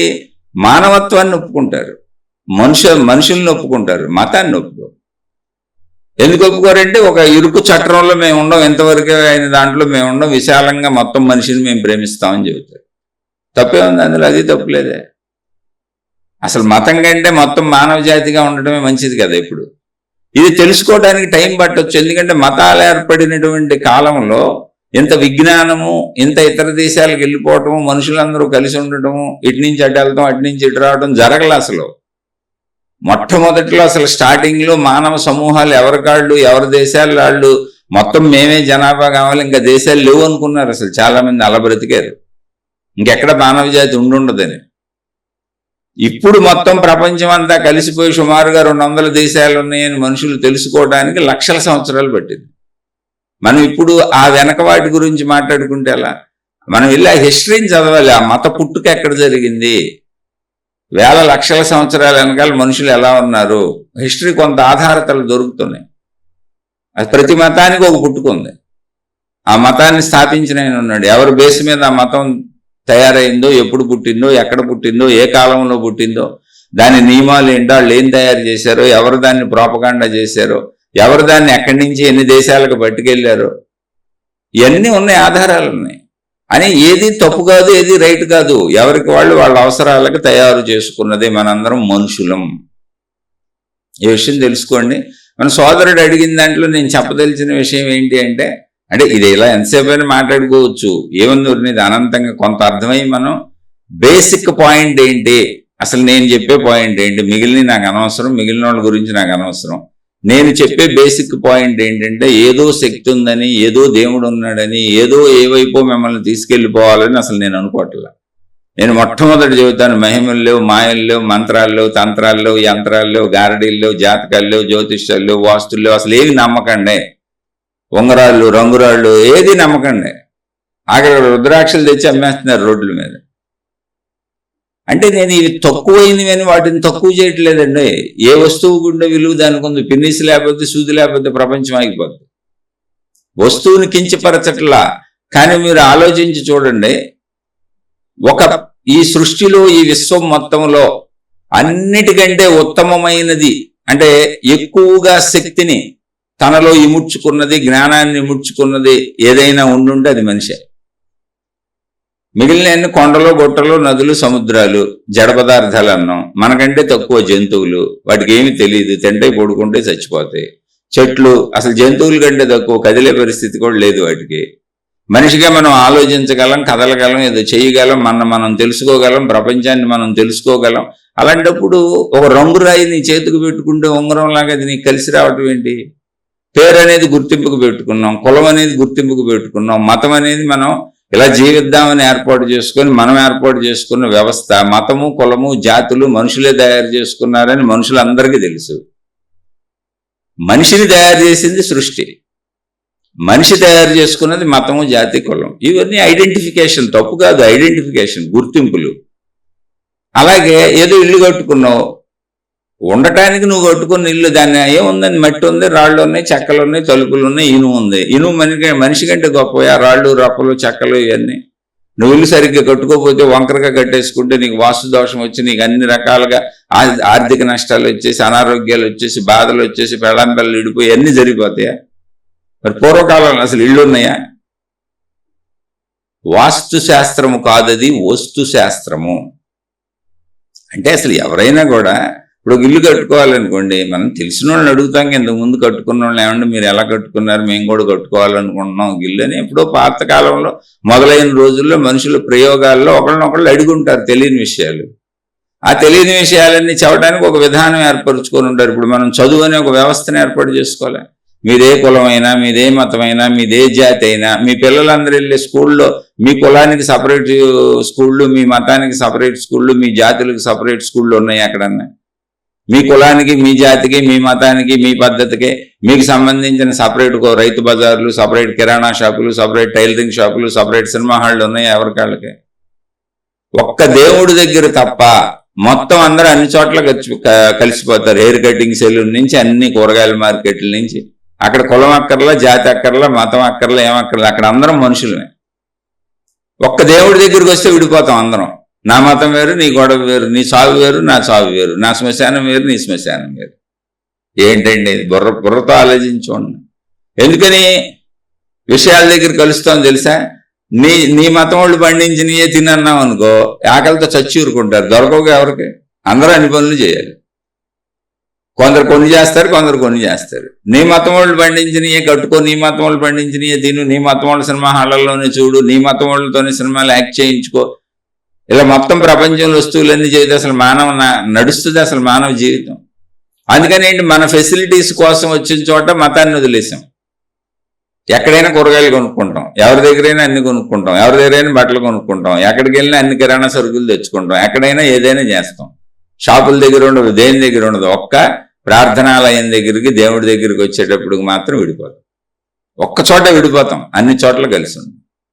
చూడండి ఎంత చిత్రంగా మనం తయారు చేసుకున్నాం. ఇదేమవుద్ది? రాబోయే రోజుల్లో విజ్ఞానం పెరుగుద్ది. అరే అన్ని చోట్ల కలిసి ఉంటున్నాం, అన్ని చోట్ల చేస్తున్నాం, విభేదాలన్నీ పోయినాయి. ఇప్పుడు స్కూల్కి పిల్లల్ని పంపుతాం, స్కూల్లో అన్ని జాతుల వాళ్ళు, అన్ని మతాల వాళ్ళు, అన్ని కులాల వాళ్ళు ఉంటారు, అందరికీ ఒకటే విద్య చెప్పేది ఆ స్కూల్లో. ఎవరికాళ్ళకి ఏం మార్చరే. మీరు చూడండి వెళ్ళి, ఏ దేశంలో ఆ దేశంలో ఆ పద్ధతి పాటిస్తూ ఉంటారు. ఇలా ఎప్పుడూ వస్తుంది ఒక రెవల్యూషన్, మనకే ఒక థాట్ వస్తుంది, ఒక దేవుడి దగ్గర తప్ప అన్ని చోట్ల కలిసే ఉన్నాం మనం, ఈ మతము దేవుడి దగ్గరే మనం విడిపోతున్నాం అని. ఎందుకు అక్కడ కూడా కలిసిపోదాం, అసలు మతం తీసేద్దాం, అన్ని తీసేద్దాం, ఆచార సాంప్రదాయాలు, విధానాలు, పద్ధతులు తీసేద్దాం, మనిషిగా బతుకుదాం. ఎందుకని బయటకు వెళ్ళినప్పుడు మనిషిగానే ఉంటున్నాం, మతానికి వచ్చినప్పుడు ఆచారం, సాంప్రదాయం, విధానం, ప్రార్థనాలయం, సాగులో, పెళ్లిళ్ళలో పెట్టుకున్నాం అంతే. మళ్ళీ బయట వృత్తి, వ్యాపార, ఉద్యోగాలు, చదువులు ఎక్కడికి వెళ్ళినా కూడా మళ్ళీ మామూలుగానే ఉంటున్నాం, అందరం కలిసిపోయా ఉంటున్నాం. మనం హెయిర్ కటింగ్ సెలూన్కి వెళ్ళాం అనుకోండి, ఇదే మతం అని అడగడు ఆయన, ఎంత డబ్బులు ఇస్తావని అడుగుతాడు అంతే. మీరు హోటల్కి వెళ్ళారనుకోండి, ఇదేం మతం అని అడగడు, ఏం తింటావని అడుగుతాడు. మీరు సినిమాకి వెళ్ళారనుకో, అసలు ఏం అడగడు, డబ్బులు టికెట్ ఇస్తానంటాడు అంతే. చూడండి, అన్నీ ఆల్రెడీ డెవలప్మెంట్లు వచ్చేసినాయి.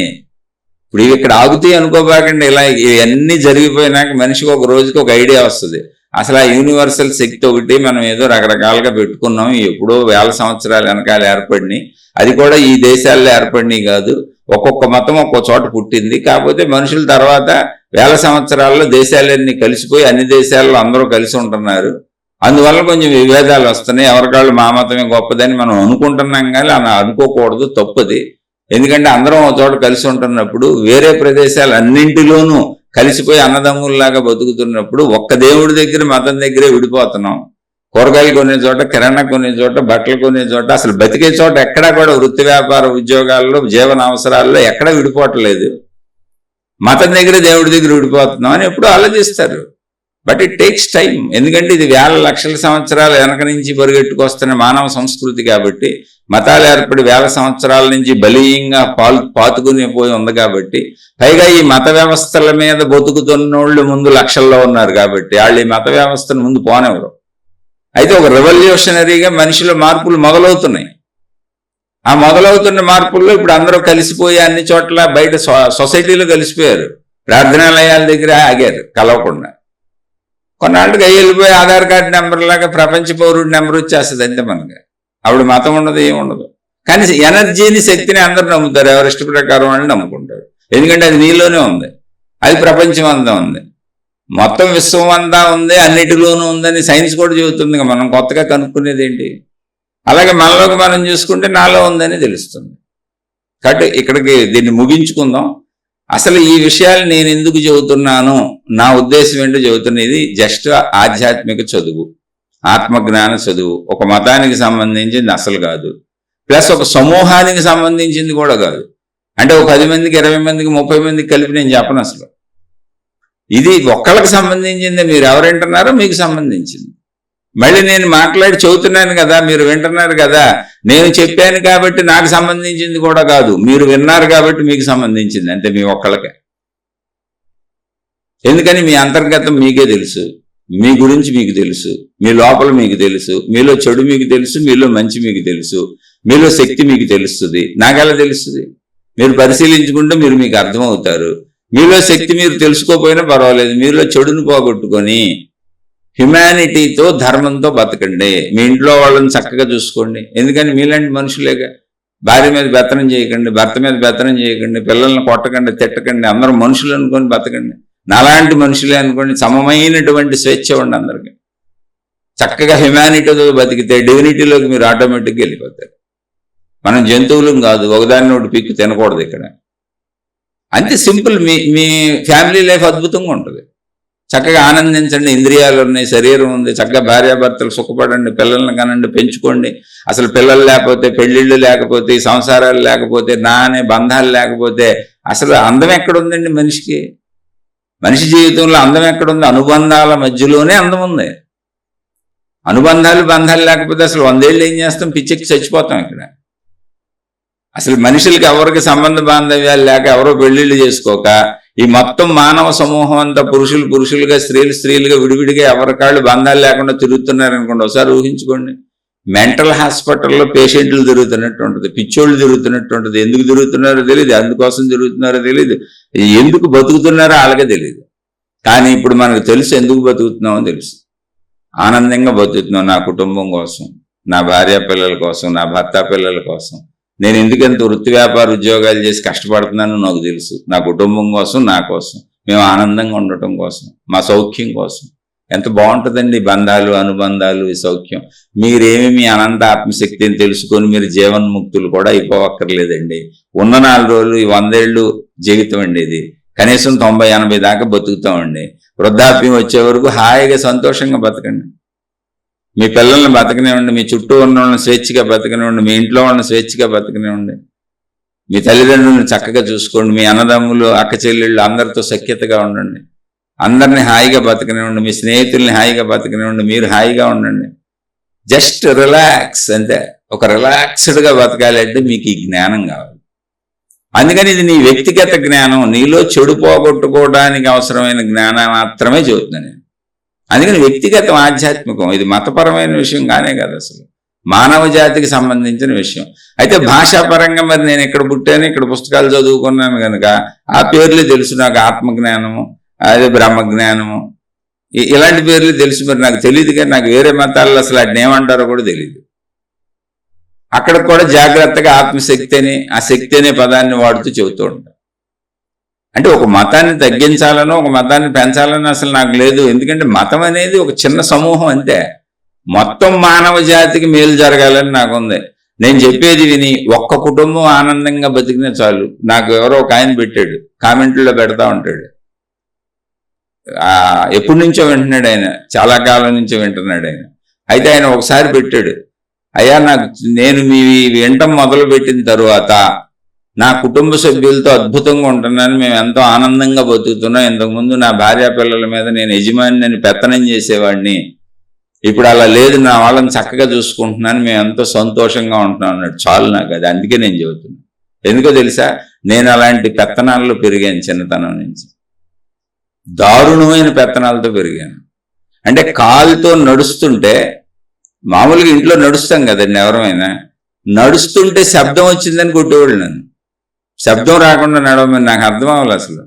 శబ్దం రాకుండా నడవటం ఏంటండి. పిల్లులు దొంగతనంగా వెళ్తే చూడండి ఎలికలను పట్టుకోవడానికి, అలా నడవమని కొట్టేవాళ్ళు. అలాంటి మనుషుల మధ్య పెరిగా నేను. అందుకని మీరు ఏమొద్దు, మీ కుటుంబాలు హాయిగా ఉండండి సార్. ఆత్మశక్తి మాట దేవుడు ఎరుగు. కానీ ఆత్మశక్తివి నువ్వు అని, నీలో శక్తి ఉందని నీకు తెలిస్తే, ఆ శక్తివని నువ్వు తెలియటం వలన నువ్వు తప్పులు చేయకుండా ఉంటావు. అందుకని దాన్ని చెప్పాల్సి వస్తుంది నీకు. నువ్వు తప్పులు చేయకుండా ఉండాలంటే నేను శరీరము కాదనే భావన కొంత నీకు అర్థం అవ్వాలి. శరీరం నశించినా నేను నశించను అని. తప్పులు చేయవు, భయం కూడా తగ్గుద్ది. ఆఫ్టర్ ఆల్ నా మనసు ఎంత, ఆఫ్టర్ ఆల్ నేను శక్తి స్వరూపుడిని, ఆ శక్తిలో ప్రింట్ అయిన ఫోటో ప్రింట్లని ఆ మనసు గురించి, శరీరం గురించి తెలిస్తే నీకు మనసు ఆఫ్టర్ ఆల్ ఇదంతా నేను దాన్ని ఎందుకు జయించలేను, అది నన్ను ఏం చేస్తుంది అనేటువంటి ధైర్యం వస్తుంది. మీలో ఆ ధైర్యం కల్పించటం కోసం ఈ ఆత్మజ్ఞానాన్ని, ఆధ్యాత్మిక చదువుని, మీ వ్యక్తిగత స్వీయ చదువుని చెబుతున్నాను. అంతే తప్ప నేను ఒక మతాన్నో, ఒక తత్వాన్నో, ఒక విధానాన్నో మీకు ఎక్కించేసి మీలో పిచ్చెక్కిచ్చేద్దాం అనే ప్రయత్నం అసలు నేను చేయట్లేదు. మనం ఇప్పుడు హ్యుమానిటీలోనే ఉన్నాం. మనం చెప్పుకుంటుంది హ్యుమానిటీ, ధర్మమే. మళ్ళీ చెప్పాను, ధర్మము అంటే క్రియాత్మకమైనది, సత్యము అంటే స్థిరమైనది. మానవ జాతి, మనిషి స్థిరమైన వాళ్ళు. స్త్రీ పురుషులు ఎప్పుడు ఇలాగే ఉంటారు, పంచేంద్రియాలతోనే పుడతారు. మానవ జాతి ఇలాగే ముందుకెళ్తుంది స్త్రీ పురుషులు కలుస్తుంటే. ఇది సత్యము. మానవుడి యొక్క ప్రవర్తన, పురుషుడి ప్రవర్తన, స్త్రీ ప్రవర్తన ఏదుందో అది ధర్మము. అంటే మనిషి కదలికలు ధర్మము, మనిషి సత్యము. సూర్యుడు సత్యము, సూర్యుడు వెలుగు, సూర్యకిరణములు ధర్మము. సత్యధర్మాలు వేరువేరుగా ఉండవు, రెండు ఒకటే. సత్యము స్థితి, ధర్మము క్రియ. ఆ ధర్మాన్ని మీరు, మనం మనుషులం కాబట్టి హ్యుమానిటీ అంటున్నారు. హ్యుమానిటీ ధర్మం వేరువేరు కాదు.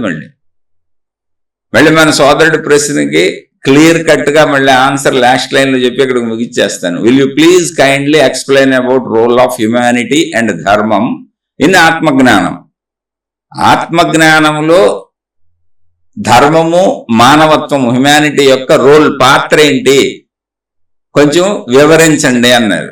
పాత్ర ఏమి లేదు అసలు. ఆత్మజ్ఞానం తెలుసుకోవటం వలన మీరు హ్యుమానిటీని, ధర్మాన్ని ఎక్కువ చూపించగలుగుతారు. శరీర భావంలో నేను నా కుటుంబం అనేటువంటి స్వార్థం వచ్చేయటం వలన, అమ్మో నా మనసును నేను జయించలేననేటువంటి భావం మనసు గురించి తెలియకపోవటం వలన అభద్రతలతో, భయాలతో, కంగారులతో, ఒత్తిళ్లతో, స్ట్రెస్తో అనేక రకాలుగా తప్పులు చేస్తారు, పొరపాట్లు చేస్తారు. మీరు దుఃఖపడతారు, ఇతరులని దుఃఖపెడతారు. అందుకని మీ శరీరం గురించి, మీ మనసు గురించి మీకు క్లియర్ కట్గా తెలియజేసి, మీరు శక్తి అనే భావం మీలో నిలిపి, అలానే శరీరం కూడా సత్యమే అని ప్రతి శీర్షికలు చెబుతున్న 100 సంవత్సరాల సత్యము. మనసు నేను శక్తిని అర్థమయ్యే వరకు జన్మ జన్మల సత్యము. మనసు ఏమీ లేదు, అది ఏమీ చేయలేదు నిన్ను, జస్ట్ అది ఫోటో ప్రింటు. కాబట్టి నువ్వు మనసు నన్ను ఏదో చేస్తుంది, ఆలోచనలు వస్తున్నాయి, భావాలు వస్తున్నాయని బుర్రపాటు చేసుకోవక్కర్లేదు. ఇది మీకు అనేక సార్లు చెప్పదలిచాను. ఇలా కొంతమంది కొన్ని కుటుంబాలు మేము హాయిగా బతుకుతున్నామని చెబుతున్నారు. నాకు ఎంతో సంతోషంగా ఉంది. అసలు నేను చెబుతున్న వాటి వలన ఒక్క కుటుంబం మేము హాయిగా ఉన్నామన్నా చాలు, నాకు ఆనందంగా ఉంది. ఎందుకనంటే నేను 50 ఏళ్ళు ఒక స్వేచ్ఛ లేని చోట నరకంలో పెరిగాను. నేను చెప్పిందే చేయాలి, నా మాట వినాలి, నాకు ఎదురు చెప్పకూడదు, నేను గీసిన గీత దాటకూడదు, ఇలాగే ఉండాలని ఒక జైల్లో బతికాను చిన్నతనం నుంచి. దానికి ఉదాహరణ చెప్పాను. నడిస్తే సౌండ్ రాకూడదు అని కొట్టారు. అసలు ఇప్పటికే అర్థం కాదు నాకు నడిస్తే సౌండ్ రాకపోవటం ఏంటి. నుంచున్నప్పుడు ఏదన్నా అడుగుతున్నప్పుడు మామూలుగా అటు ఇటు కదులుతూ ఉంటాం చిన్నపిల్లలు, కాదు మిలిటరీ వాళ్ళలాగా స్టాండ్ అటెన్షన్లో నుంచోవాలంటే కదులుతావు ఏంటని కొట్టారు. అసలు కదలకుండా ఉండలేవేంటి, ఓక్కుండా ఉండలేవేంటని కొట్టారు. నాకు ఇంకా గుర్తుంది, నాకు అరటిపళ్ళు బాగా ముగ్గిపోయిన అరటిపళ్ళు అంటే నాకు ఒక రకమైన ఎలర్జీ చిన్నప్పటి నుంచి. మీరు చూడండి, అరటిపళ్ళు చక్కెరకేళీలు బాగా ముగ్గిపోతే ఒక రకమైన మెత్తగా ఏదో ఒక రకంగా తయారవుతాయి. అది ఒక ఎలర్జిటిక్గా ఉండేది చిన్నప్పుడు. ఇప్పుడు లేదు.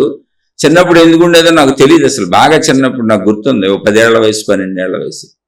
నన్ను కొట్టి బలవంతంగా తినిపిస్తే వాంతులు చేసేసుకున్నాను. ఎందుకు తినవు నువ్వు అని. ఇలాంటి దారుణ మారణ కాండలు ఎన్నో నా హృదయంలో అలా ముద్రింపబడిపోయి ఉన్నాయి. అందుకని మీరు స్వేచ్ఛగా ఉండండి, హాయిగా ఉండండి, ఎవరిని ఏ విధమైన ఫోర్స్ చేయకండి, నా మాటే సాగాలనకండి. ఇది జంతు ప్రపంచం కాదు. మీ పిల్లల మీదైనా, మీ భార్య మీదైనా, మీ భర్త మీదైనా, మీ తల్లిదండ్రుల మీదైనా, మీ అన్నదమ్ముల మీదైనా, మీ అక్క చెల్లెళ్ళ మీదైనా ఎవరికి ఎవరి మీద అధికారము లేదు. అసలు మనిషికి ఇంకో మనిషి మీద అధికారమే లేదు. నువ్వు యజమాని అయినా పనివాడైనా నీ అవసరం కోసం పనికి మనిషిని పెట్టుకున్నావు. అధికారం నాకు ఉంది ఇంకొకళ్ళ మీద నువ్వు అనుకుంటున్నావు అంటే నువ్వు ఏ పాత్రలో ఉన్న తండ్రివైనా, తల్లివైనా, కొడుకువైనా, కూతురువైనా, ఏ రకపు మనిషివైనా నువ్వు జంతువే, మనిషివి కాదు. అందుకని మనుషులకి మానవత్వాన్ని గుర్తు చేద్దామని చెబుతున్నా నేను. ఆధ్యాత్మికత అంటే మళ్ళీ చెబుతున్నాను, ఆధ్యాత్మికత అంటే అంతరంగ విషయము, మత విషయం కాదు, దైవ విషయం కాదు, నీ అంతరంగ విషయం. నీ లోపల ఉన్నటువంటి ప్రాణశక్తిని ఆత్మ అని పేరు పెట్టారు. ఆత్మ గూర్చిన అధ్యయనము అంటే నీ గూర్చిన చదువు, నీ స్వీయ చదువు, నీ శరీర చదువు, నీ మనో చదువు, నీ ప్రాణశక్తి చదువు, మొత్తంగా నీ గూర్చిన చదువు ఆధ్యాత్మికము. అది అందుకని చెప్పే ప్రయత్నం. ఎవరైనా కొంచెం మేము సంతోషంగా ఉన్నామంటే చాలు నాకు. అందుకని నేను మహిమలు, మాయలు ఈ నమ్మకండి అన్నప్పుడు చాలా మంది నాకు పెడతా ఉంటారు, ఏమండి ఫలానా వాళ్ళు మహిమలు చేశారు కదా, ఫలానా వాళ్ళు మాయలు చేశారు కదా, మీరు లేవు అంటారు ఏంటని. అయ్యా ఇవి ఉంటే ఉండి లేకపోతే లేకపోనే ఉండి మీకు నమస్కారం, నేను నమ్మను. అదేగా దేన్ని నమ్మను. ఓ రంగురాయి నీకంటే గొప్పదా? అన్నింటిలోకి ఉత్తమమైనటువంటి ఎక్కువ ప్రాణశక్తి, ఎక్కువ జీవశక్తి, ఎక్కువ శక్తి ఉన్నవాడు మనిషే, ఎక్కువ జ్ఞానం ఉన్నవాడు మనిషే. మనిషికి దారం ఏం సాయం చేస్తుంది, తోడేం సాయం చేస్తుంది, తాయెత్తేం సాయం చేస్తుంది, నేల ఏం సాయం చేస్తుంది, ఏం సాయం చేస్తే రాళ్ళు రప్పలు. జీవశక్తి నీలో ఎక్కువ ఉంది. నీ మానసిక బలహీనతను వాడుకొని అందరూ బతుకుతున్నారు అనే సత్యాన్ని నేను నీకు చెప్పదలిచాను. నువ్వు వింటే వినకపోతే నేను నమ్ముతానంటే ఇల్లు, నాకేం అభ్యంతరం లేదు. కానీ కొద్దిమంది అయినా మేము హాయిగా సంతోషంగా మా కుటుంబంతో హాయిగా ఉన్నాం. ఇక్కడ నాకు కావాల్సింది మొత్తం కుటుంబాలు హాయిగా ఉండాలి. మిమ్మల్ని కుటుంబం నుంచి విడదీయటం కాదు, కుటుంబాల నుంచి మీరు పారిపోవటం కాదు. దేవుడి పేరు మీదో, మతం పేరు మీదో, మార్గం పేరు మీదో మీరు కుటుంబాలు వదిలి పారిపోవటం కాదు. అది అసలు విధానమే కాదు. అలా వెళ్తే మీరు తప్పని చెబుతాను నేను చెప్పేదంటే తప్పదు. ఎందుకంటే నీ బాధ్యతలు వదిలి పారిపోయావు నువ్వు. అనేక శీర్షికలు వస్తాయి, చూసుకోండి వెళ్ళి.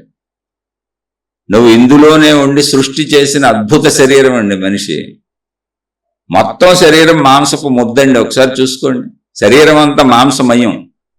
అలాంటి మాంసమయంలో ఒక మాంసపు ముద్ద కన్నుని చూస్తుంటే ఇంకో మాంసపు ముద్ద చెవి పేరుతో వింటుంది, ఇంకో మాంసపు ముద్ద ముక్కు పేరుతో వాసన చూస్తుంది, ఇంకో మాంసపు ముద్ద నాలుగు పేరుతో రుచి తెలుసుకుంటుంది. మొత్తం శరీరం అంతా ఉన్నటువంటి చర్మము అనే మాంసము స్పర్శ తెలుసుకుంటుంది. ఇక స్త్రీ పురుష శారీరక సంబంధాలంత సుఖం అసలు ప్రపంచంలో ఇంకోటి లేనే లేదు. మీరు ఎన్ని మాట్లాడినా ఇవి నగ్న సత్యాలు, ఇవి మీకు కూడా తెలుసు. మనం పిచ్చిగా ఊరిన డబ్బని అవన్నీ పిచ్చిలెక్కించుకొని సహజ శరీరంలో పెట్టినటువంటి సుఖాలను పాడు చేసుకుంటుంది. ఇంకా చక్కగా ఏ మనిషి మీద ఎవరికి హక్కు లేదు.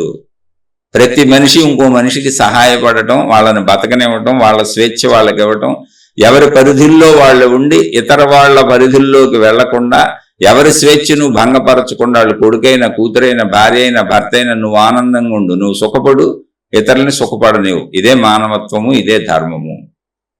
అయితే మన సోదరుడు అడిగిన దాంట్లో ఇంకోటి ఏంటంటే రిలిజియన్స్ మతాలు ధర్మాల విషయంలో డిఫర్ అవుతున్నాయి కదా అన్నాడు. డిఫర్ అయ్యేది ధర్మాల విషయంలో కాదు, ఆచార సాంప్రదాయ విధానాల విషయంలో, పద్ధతుల విషయంలో. ధర్మం అసలు డిఫర్ అవ్వడమే కుదరదు. ధర్మం గురించి చెప్పాక మీకు సూర్యుడు సత్యము, సూర్యుడు వెలుగు ధర్మము, మనిషి సత్యము, మనిషి ప్రవర్తన ధర్మము. సత్యము ధర్మము కలిసే ఉంటాయి. ఇలా ఎంతసేపు అయినా చెబుతానే ఉంటాను, ఆపుతానంటాను, మర్చిపోయి మళ్ళీ చెబుతా ఉంటాను. ఎందుకంటే మనుషులకి ఏదో వాళ్ళు ఆనందంగా బతికేలా చెప్పాలి, మన జ్ఞానంతో సంతోషంగా తృప్తిగా బతకొచ్చు అనేది నాకు అర్థమైంది. మన దగ్గర డబ్బు ఉందా లేదా, అధికారం ఉందా లేదా, గొప్పతనాలు ఉన్నాయా లేదా, వీటితో అవసరం లేదు. నువ్వు మనిషివై ఉంటే నీకు కొంచెం అర్థమైతే నీకు తగ్గ భార్య దొరుకుద్ది, నీకు తగ్గ భర్త దొరుకుతాడు, నీకు తగ్గ పిల్లలు పుడతారు, చాలు. నీకు తగ్గ ఏయో వనరులు వసతులు, అద్భుతంగా హాయిగా సంతోషంగా బతకొచ్చు. నువ్వు ఎక్కడుంటే అక్కడ నీకు తగ్గవన్నీ నీకు దొరుకుతాయి. వాటితో నువ్వు సంతోషంగా బతకొచ్చు అని చెప్పేదే నా మెయిన్ ఉద్దేశం, నా కాన్సెప్ట్ అది. దానికి ఈ జ్ఞానాన్ని అందిస్తే నువ్వు తప్పులు చేయకుండా ఉంటావు. నీ శరీరము నీ మానసిక జ్ఞానాలను అందించి నువ్వు శక్తివని చెబితే నువ్వు నిన్ను జయించగలుగుతావు. అంటే నీ మనసును అదుపులో పెట్టుకోగలుగుతావు, నీ శరీరాన్ని అదుపులో పెట్టుకోగలుగుతావు, దుఃఖాలను ఎదిరించగలుగుతావు. దుఃఖం రాదు అసలు నీకు. నేను శక్తి నేను ఎప్పుడైతే తెలిసిందో మనసు ఆఫ్టర్ ఆల్ అయిపోద్ది. నీకు మనసే ఉంది, ఫోటో ప్రింట్లు ఊరినే అంతే. ఒకవేళ దుఃఖాలు భావాలు అధికంగా వచ్చినా మనసు కదులుతుందిలే, తీసవతల వారే అంటావు. కదిలేది మనసు, నేను కాదనుకుంటావు. నీకు తెలుస్తుంది ఆ విషయం, ఆ శక్తి ఎరుకలోకి వెళ్తే. అందుకని ఆ ఎరుకలోకి వెళ్ళే ప్రయత్నం చేస్తూ జీవితాన్ని ఆనందమయంగా గడపండి, సంతోషంగా గడపండి. మీ చుట్టూ ఉన్న అందరినీ సంతోషంగా ఉండనివ్వండి. సంతోషం ఆనందమే జీవితం, ఇంకేమీ లేదు. ఇక్కడ ఉన్నదంతా సచ్చిదానందము, మొత్తం సృష్టి అంతా సచ్చిదానందమయమే. మీరు దాన్ని దుఃఖమయం చేసుకోబాకండి. శుభమస్తు. మరొక కొత్త శీర్షికతో కలుసుకుందాం. మీ అభిప్రాయాలను కామెంట్ల రూపంలో తెలియచేయండి. మీ సందేహాలను ప్రశ్నల రూపంలో అడిగే ప్రయత్నం చేయండి. నేను చెప్పేవి నా సొంత విశ్లేషణలు. కేవలము ఎదుటి వాళ్ళు అందరూ హాయిగా ఆనందంగా బతకాలనే ఉద్దేశంతోనే చెబుతున్నాను. నా సొంత విశ్లేషణలు. ఏమన్నా తప్పు ఉందనిపిస్తే, మీకు నచ్చకపోతే నన్ను క్షమించి వదిలేయండి. నచ్చి మీకు ఏమన్నా ఉంటే ఆచరించుకొని మీ జీవితంలో, మీ కుటుంబంలో మీరు హాయిగా ఉండండి. అంతే, సింపుల్. శుభమస్తు.